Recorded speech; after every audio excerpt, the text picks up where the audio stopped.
जुलैच्या पहिल्या आठवड्यात महाराष्ट्रात मुसळधार पावसाने धुमाकूळ घातला. मात्र आता चित्र पूर्णपणे बदलले आहे. राज्यातील अनेक भागांमध्ये पावसाने विश्रांती घेतली असून शेतकऱ्यांची चिंता वाढली आहे. नेमका पाऊस कुठे गायब झाला? एल निनोचा यामागे काही संबंध आहे का? आणि पुन्हा मुसळधार पाऊस कधी बरसणार? जाणून घेऊया हवामान विभागाचा ताजा अंदाज. 1 ते 8 जुलै दरम्यान मुंबईसह राज्यातील अनेक भागात जोरदार पाऊस झाला. नद्या, धरणे आणि ओढे भरून वाहू लागले. मात्र त्यानंतर पावसाचा जोर अचानक कमी झाला आणि राज्यातील बहुतांश भागात कोरडे वातावरण निर्माण झाले. हवामान तज्ज्ञांच्या मते अरबी समुद्र आणि बंगालच्या उपसागरात सध्या कोणतीही सक्रिय हवामान प्रणाली तयार झालेली नाही.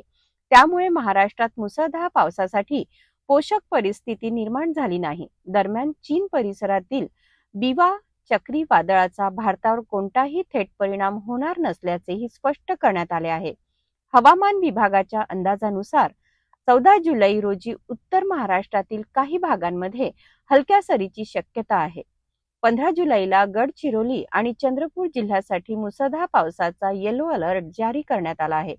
तर काही इतर जिल्ह्यात हलक्या ते मध्यम पावसाची शक्यता व्यक्त करण्यात आली आहे. 16 जुलै रोजी बुलढाणा, वाशिम, यवतमाळ आणि चंद्रपूर जिल्ह्यांमध्ये येलो अलर्ट आहे. तर 17 जुलैला नागपूर, वर्धा, यवतमाळ, चंद्रपूर आणि गडचिरोली जिल्ह्यांमध्ये मुसळधार पावसाची शक्यता हवामान विभागाने वर्तवली आहे. दरम्यान राज्यातील सध्याच्या कोरड्या हवामानामागे एल निनोचा प्रभाव असू शकतो अशी चर्चा सुरू असली तरी त्याबाबत तज्ज्ञांचे विविध मतप्रवाह आहेत. सध्याच्या अंदाजानुसार 20 जुलै नंतर महाराष्ट्रात पुन्हा पावसाचा जोर वाढण्याची शक्यता व्यक्त करण्यात येत आहे. तोपर्यंत विदर्भ वगळता राज्यातील बहुतांश भागात मोठ्या पावसाची शक्यता कमी असल्याचे हवामान विभागाचे संकेत आहे.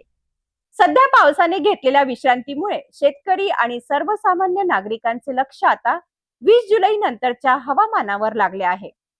पुढील काही दिवसात हवामानात काय बदल होतो आणि पाऊस पुन्हा जोरदार पुनरागमन करतो का हे पाहणे महत्त्वाचे ठरणार आहे.